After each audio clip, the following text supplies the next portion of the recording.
Hello everyone, my name is Vinay और आज हम बात करने वाले हैं एक बहुत इम्पॉर्टेंट करंट अफेयर्स के बारे में, दैट इज़ G20 समिट 2021।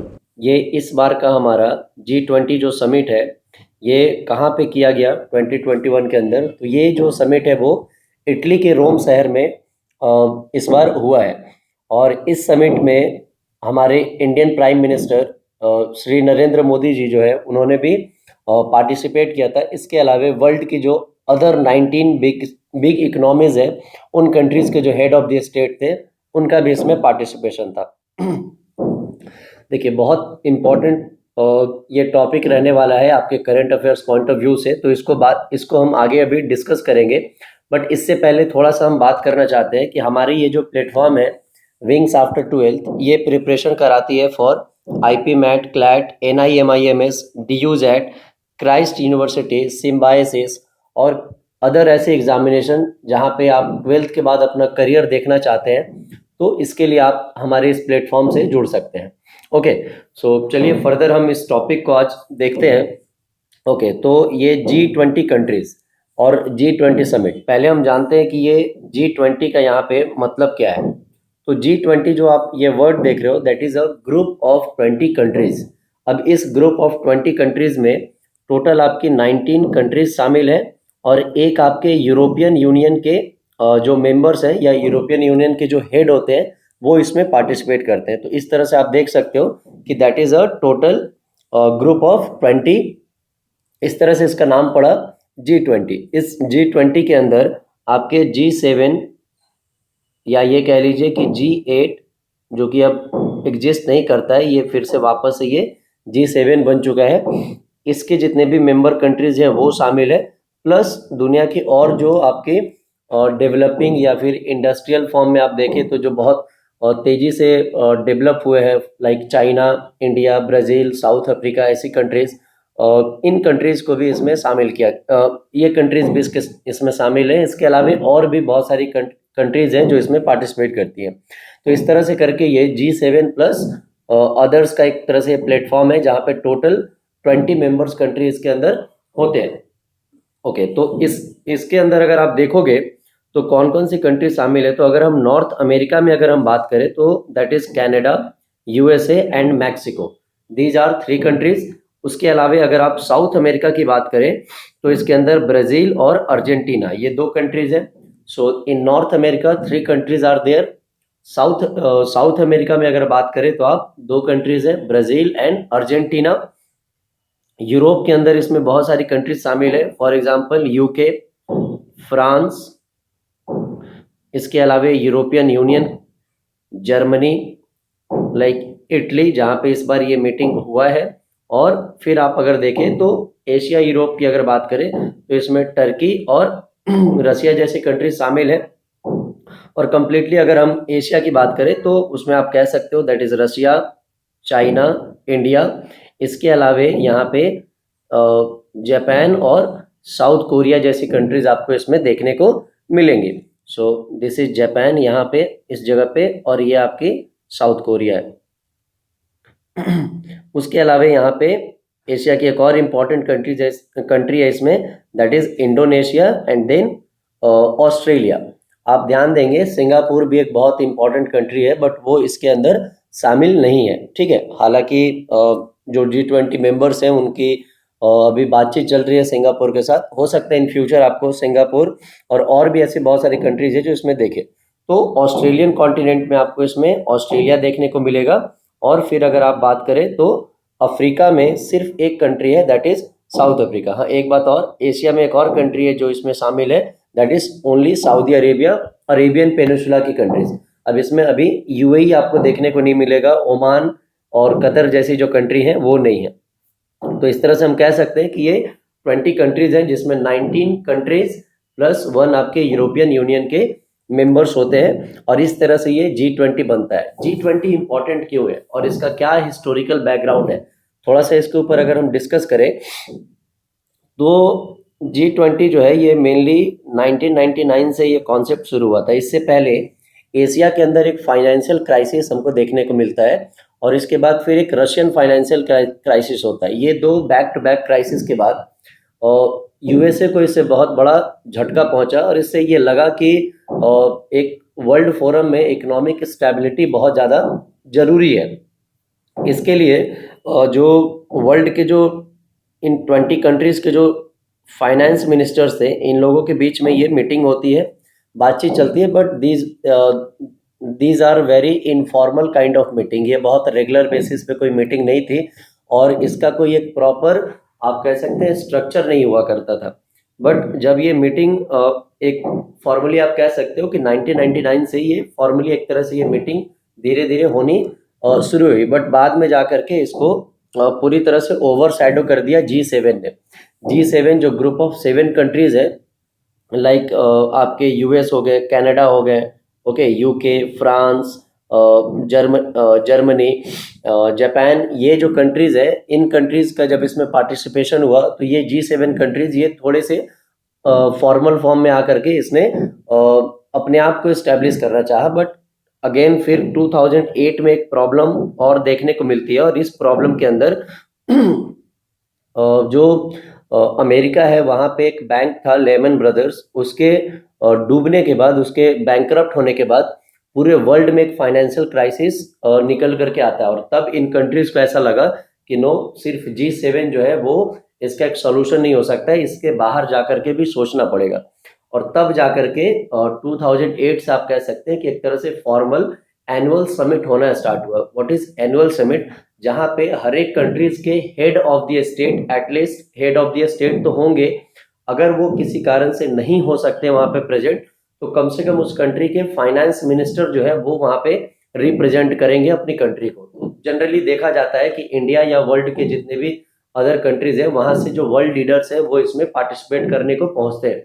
ये एक बहुत बड़ा फोरम होता है, एक बहुत बड़े डिस्कशन के लिए प्लेटफॉर्म है। और इसको बहुत बड़ा क्यों कह रहा हूँ मैं, क्योंकि आप देखोगे कि वर्ल्ड में लगभग 298 कंट्रीज के आसपास कंट्रीज हैं, बट क्या ऐसा रीज़न है कि ये सिर्फ 20 कंट्रीज इतना ज़्यादा इंपॉर्टेंस रखती है? इसका रीज़न ये है कि इन कंट्रीज के पास दुनिया के लगभग आप कह सकते हो कि मोर देन 50% लैंड एरिया जो है वो आपको यहाँ पे देखने को मिलेगा।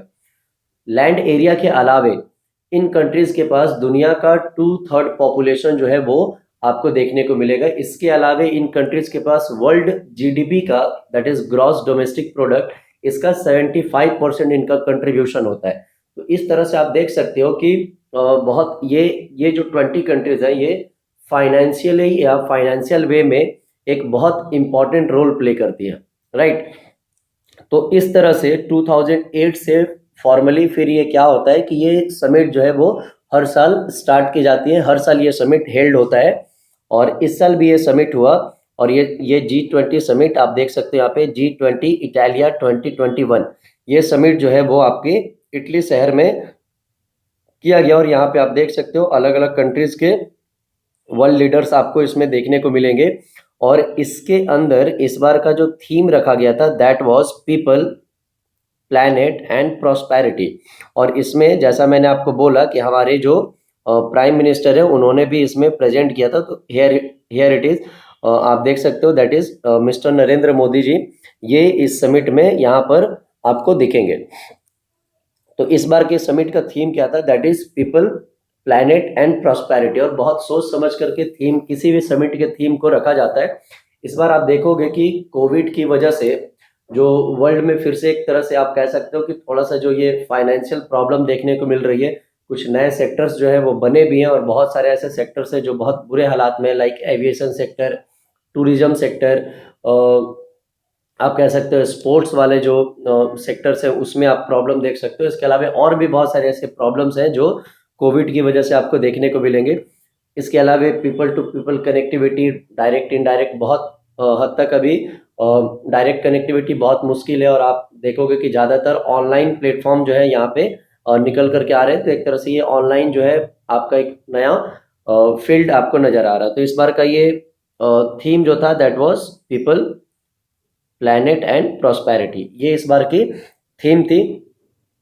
और ये जो समिट है, ये समिट जनरली होता ऐसा है कि इसके G20 जो है, इसके कोई भी ऐसा कोई पर्टिकुलर एक मेंबर या कोई एक फिक्स चेयरमैन नहीं होता है। फिक्स चेयरमैन कहने का मतलब क्या है कि इस समिट को करने के लिए हर साल एक इसकी होस्ट कंट्री को चुना जाता है। ये होस्ट कंट्री कौन होता है? इन 20 कंट्रीज में से ही कोई इसका एक होस्ट कंट्री आपको मिलेगा। जैसे इस बार इसका होस्ट जो था दैट वाज इटली, और नेक्स्ट ईयर यानी कि 2022 के अंदर ये जो समिट होगा वो आपके इंडोनेशिया शहर में होगा। इंडोनेशिया के बाली में ये बाली वहाँ का एक बहुत फेमस सिटी है। तो इंडोनेशिया के बाली में ये समिट आपको 2022 के अंदर देखने को मिलेगा, और फिर उसके नेक्स्ट ईयर इंडिया जो है इसको होस्ट करेगा। तो अभी हाल ही में इटली, इंडोनेशिया और इंडिया, ट्रिपल आई, इस तरह से मिल करके एक ट्रायो बनाया गया है। और ये तीनों कंट्रीज जो है वो 2021 में जो भी समिट के मुद्दे थे जो वहाँ पे डिस्कस किया गया, that issues were brought into 2022, और वहाँ से उसको फर्दर एक्सटेंड किया जाएगा इन 2023। तो ये एक तरह से आप कह सकते हो ऑन गोइंग प्रोसेस है, ये प्रोसेस चलता रहता है। सो टाइम टू टाइम इसमें क्या होता है कि इस तरह से ये बना करके इन तीनों को, तीन कंट्रीज जो इस साल की होस्ट कंट्रीज थी और आगे अपकमिंग जो भी दो होस्ट कंट्रीज हैं उनके साथ में ये जनरली मीटिंग को डिस्कस किया जाता है। और ये ट्रायो में ये होता है कि आने वाले समय में इसमें हम क्या ऐसे इश्यूज को रख सकते हैं। ठीक है, तो this time the host country was Rome, Italy, और 2022 में कहाँ पे ये होगा? इंडोनेशिया के अंदर, और 2023 में इंडिया के अंदर होगा। इंडिया ने अभी अपना सिटी अनाउंस नहीं किया है, हो सकता है ये न्यू दिल्ली में हो सकता है बॉम्बे, गोवा वगैरह कहीं पे भी ये मीटिंग किया जा सकता है। Okay, the meeting was start with G20 climate risk Atlas. अब आपको थोड़ा सा इसके बारे में बताना चाहेंगे, what is climate risk Atlas. आप अभी के समय में बहुत ज़्यादा ये वर्ड सुन रहे होंगे, that is climate change. Okay, climate change, global warming, ऐसे वर्ड आपको बहुत ज़्यादा सुनने को मिले होंगे। और अगर आप न्यूज़पेपर को फॉलो करते हो तो रिसेंट टाइम में आपने बहुत से ऐसे न्यूज़ को देखा होगा जहाँ पे आप देख सकते हो कि फॉरेस्ट फायर की सिचुएशन है, फ्लैश फ्लड का सिचुएशन है, साइक्लोनिक कंडीशन बहुत ज़्यादा वर्ल्ड में, साइक्लोन बहुत फ्रीक्वेंट साइक्लोन्स जो है वो देखने को मिल रहे हैं। सी लेवल जो है वो राइज कर रहा है, और बहुत सारी दुनिया की, इवन की बहुत सारे ऐसे आइलैंड नेशन है जो डूबने के कगार पे है, बहुत सारी सिटी है जो डूबने के कगार पे है।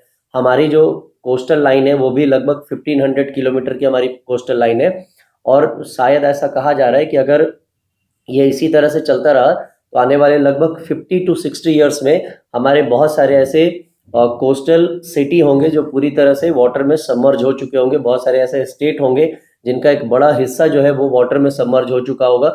और जो हमारे हिमालयन रिवर्स है वहाँ पे आपको एक बहुत फ्रीक्वेंट फ्लड देखने को मिलेगा, और आने वाले समय में ये पूरा रीजन जो है वो हो सकता है नॉर्दर्न प्लेन जो है हमारा वो ड्राई हो जाए।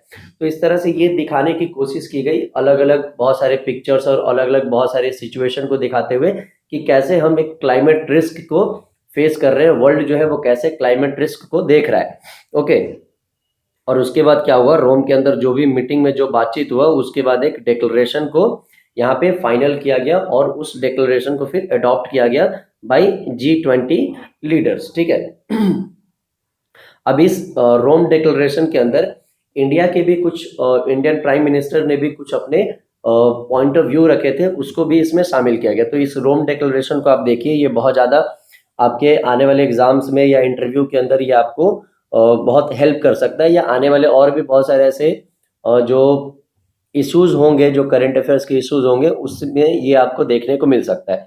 तो क्या था रोम डिक्लेरेशन के अंदर? पहला कि लीडर्स जो है वो कमिटेड है achieving to a goal of Paris agreement. ठीक है, पेरिस एग्रीमेंट क्या था? लगभग 2015 में फ्रांस के शहर पेरिस के अंदर एक एग्रीमेंट साइन किया गया था।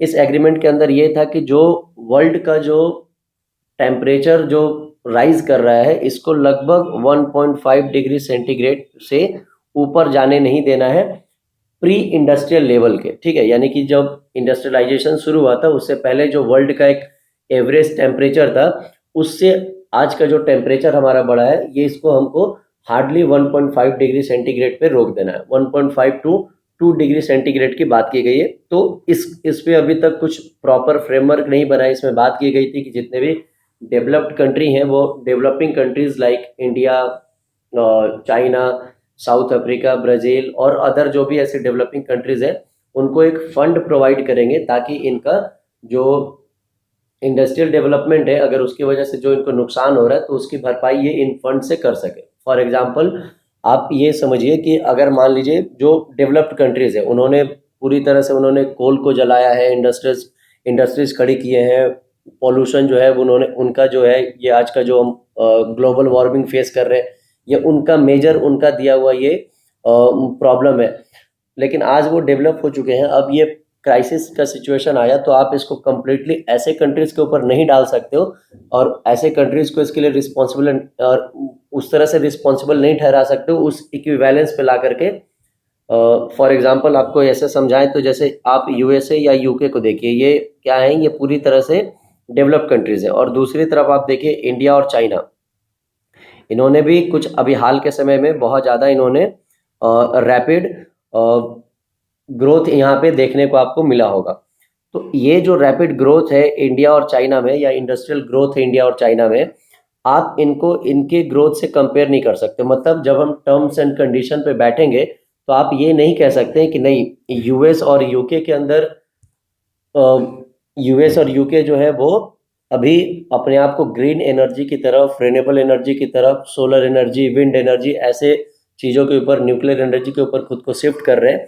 तो इंडिया और चाइना भी रातों रात खुद को शिफ्ट कर ले, क्योंकि इनको क्या है, इनको ह्यूज फंड चाहिए होगा, इनको बहुत पैसा चाहिए होगा, और ये कंट्रीज अभी उतनी ज़्यादा डेवलप नहीं है, इनके पास अभी उतने ज़्यादा रिसोर्सेस नहीं है, ये खुद को डेवलप कर रही है। तो इसके लिए ऐसी कंट्रीज जिन्होंने ऑलरेडी पहले से ही एनवायरनमेंट को हार्म किया है और उससे इन्होंने पैसे जनरेट किए हैं, तो उनको अपना कुछ फंड ऐसे कंट्रीज को प्रोवाइड करना चाहिए ताकि ये क्या कर सके, खुद को आने वाले समय में प्रॉपर वे में डेवलप कर सकें, राइट। और इसमें आप देखोगे कि इसके अलावा क्या था कि ये बात किया गया कि नेट जीरो कार्बन जो है इमिशन किया जाए अराउंड मिड सेंचुरी, मतलब 2050 तक। इसके बाद हम एक और टॉपिक डिस्कस करेंगे, दैट इज COP26। तो उसमें मैं बात करूंगा कि इंडिया ने अपना जो ये टारगेट है वो 2070 पे शिफ्ट किया है। बहुत सारी कंट्रीज है लाइक यूएसए, यूके, ऐसे फ्रांस जैसी कंट्रीज जिन्होंने 2050 को टारगेट ईयर माना है, और रसिया, चाइना जैसी कंट्रीज ने 2060 को टारगेट ईयर माना है।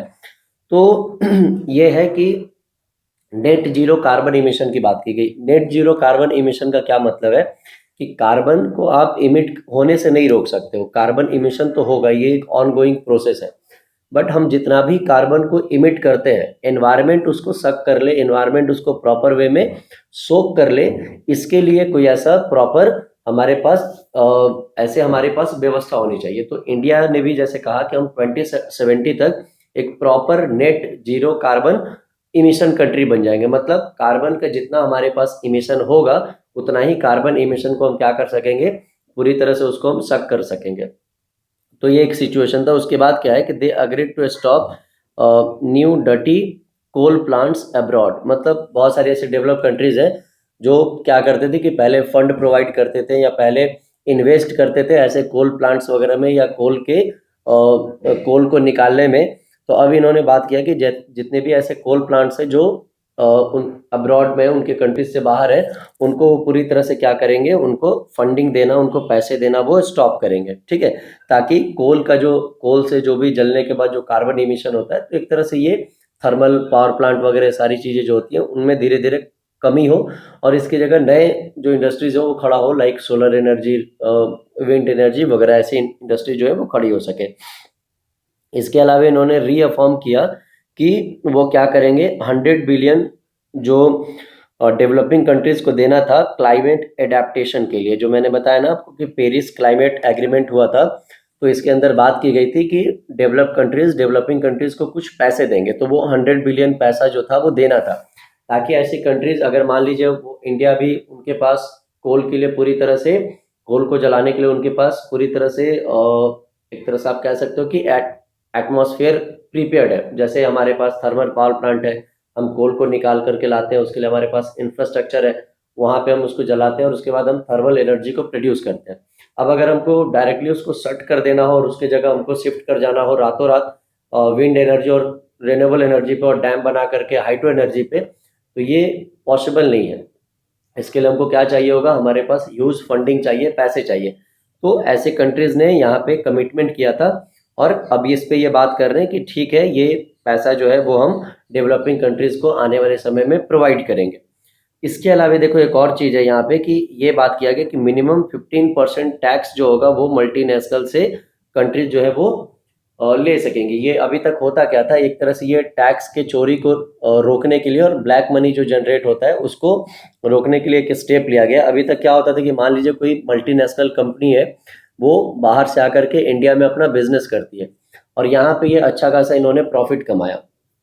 प्रॉफिट कमाने के बाद ये कंट्री जो है वो यहाँ से जो भी अपना प्रॉफिट है वो सेंड कर देती है अपना, जहाँ पे उन्होंने बेस लगा रखा है या जहाँ पे उनकी जहाँ से वो मान के चलते हैं कि हम हमारी ये मेन हेडक्वार्टर हो गए, यहाँ से हमारा हम ये हमारी ये तो बस हमारी पेरेंट कंपनी ये हो गई और यहाँ से बस हम अपना बिजनेस कर रहे हैं। तो वो अपना सारा पैसा प्रॉफिट का वहाँ भेजते थे और ये कहते हो कि भाई हमको वहाँ भी टैक्स देना पड़ता और यहाँ भी टैक्स देना पड़ेगा, तो ये डुअल टैक्सेशन हो जाएगा। तो हम एक ही जगह टैक्स पे करेंगे, दैट इज़ कि जहाँ पे हमारा बेस है। अब जिस जगह पे उनकी बेस होती है वहाँ पे या तो टैक्स बिल्कुल जीरो होता है या फिर मुश्किल से 1 या 2% के उनके पास टैक्स जो होता है वो सिस्टम होता है। लाइक मॉरिशस और ऐसे कंट्रीज़ को आप देखोगे, कैरिबियन आइलैंड की बहुत सारी कंट्रीज़ है। तो इस तरह से होता ये था कि जो ये बड़े कंट्रीज़ थे जहाँ पे उन कंपनी का प्रॉपर एक बड़ा मुनाफा आ रहा है, वो उनको क्या हो जाता था, वो टैक्स वो पैसा जो है वो गवर्नमेंट को जो टैक्स के तौर पे मिलना चाहिए था उनके मुनाफे से, वो पैसा उठ करके चला जाता था ऐसे उन कंट्री से बाहर। तो अब ये कहा गया है कि जितने भी ऐसे मल्टीनेशनल्स होंगे उनके ऊपर वो कोई भी कंट्री जो है वो कम से कम 15% से नीचे आकर के टैक्स को इम्पोज नहीं कर सकती। और अगर ये सभी अगर इसको अडॉप्ट कर लेते हैं तो एक बहुत अच्छा स्टेप होगा, जहाँ पे एटलीस्ट किसी भी कंट्री को, जैसे अभी इंडिया में भी लगभग 22 to 25% का टैक्स लगाया जाता है, कॉर्पोरेट टैक्स। बट अगर ये रूल अगर लागू हो जाए तो एटलीस्ट हमारे पास भले ही हम 20 to 25% टैक्स नहीं लगा करके 15% ही लगा रहे हो, 16 to 18% ही लगा रहे हो, तो आपको ऐसा लग सकता है कि हमारा प्रॉफिट तो कम हो जाएगा, गवर्नमेंट को मिलने वाला पैसा पहले से कम हो जाएगा। बट आप ये देखेंगे कि जो एक ह्यूज अमाउंट जो यहाँ से चला जा रहा था वो हमारी कंट्रीज में आना शुरू हो जाएगा, वो हमारी गवर्नमेंट को मिलना शुरू हो जाएगा। तो ऐसे अदर कंट्रीज के लिए भी ये फ्रूटफुल होगा। उसके बाद यहाँ पे बात किया गया है वन वर्ल्ड वन हेल्थ के कॉन्सेप्ट को। ये इसलिए है ताकि जैसे अभी आप देखोगे कि वैक्सीन के अंदर बहुत सारी कंट्रीज जो है वो जिन्होंने वैक्सीन को प्रोड्यूस किया है वो इस पर प्रॉफिट कमाने की कोशिश कर रहे हैं और लाइसेंस वगैरह जो है उसको डाइवर्सिफाई नहीं किया जा रहा है, अलग अलग कंट्रीज को लाइसेंस नहीं दिया जा रहा है ताकि वो इसको फास्ट इन वैक्सीन का फास्ट मैन्युफैक्चरिंग हो सके। तो इस चीज़ के प्रॉब्लम से लड़ने के लिए ये कॉन्सेप्ट लाया गया है कि वन वर्ल्ड वन हेल्थ जो है वो कॉन्सेप्ट होना चाहिए और जो ऐसे वैक्सीन के जो भी वैक्सीन का जो फॉर्मूला है उसको अदर कंट्रीज को दिया जाना चाहिए ताकि तेज़ी से इसका क्या हो सके, वैक्सीन का मैन्युफैक्चरिंग हो सके। ठीक है, इसमें प्रॉफिट को नहीं देखना चाहिए। और भी इसमें बहुत सारे कॉन्सेप्ट है जो रोम डिक्लेरेशन के अंदर रखे गए और ये कुछ मेन कॉन्सेप्ट थे जिसमें हमने बात किया। सो आज का हमारा ये टॉपिक G20 समिट 2021, इसको हम ये इसमें इतना ही आपके जानने के लिए था। आप इसमें कुछ अपनी तरफ से भी रिसर्च करके ऐड कर सकते हो। मिलते हैं अगले वीडियो में नेक्स्ट टॉपिक पे। Thank you so much.